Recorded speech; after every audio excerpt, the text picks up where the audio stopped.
nesibe Gülümün nuri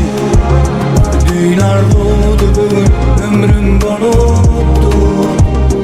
Sen mazmunu bizim hikayamı bu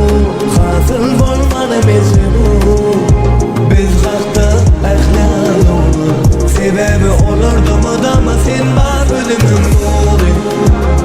Dünyar doğdu bugün ömrüm bolupdu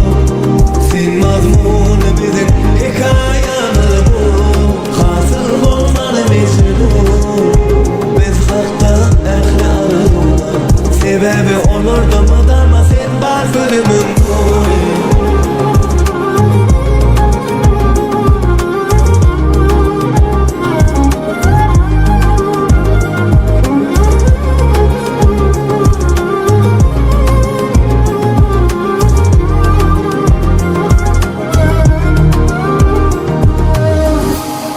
O dünya bir yana,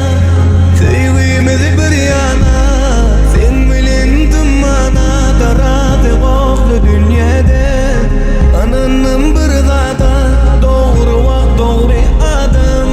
Duşan bolsa ötenenden on sen men nesibe Gülümün nuri, dünyar doğdu bugün ömrüm bolupdu Sen mazmunu bizim hikayamı bu Hasıl bolmalı mecbu Biz kalkta ahlal olur Sebebi olur damı sen var ölümün nuri Dünyar doğdu bugün ömrüm bolupdu Sen mazmunu bizim hikayamı bu Hasıl bolmalı mecbu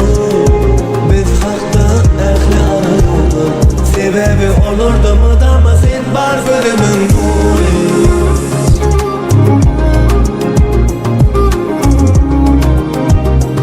Baktı olun, baktı yaşa. Hoşça varın. Kutlu olsun toyunuz.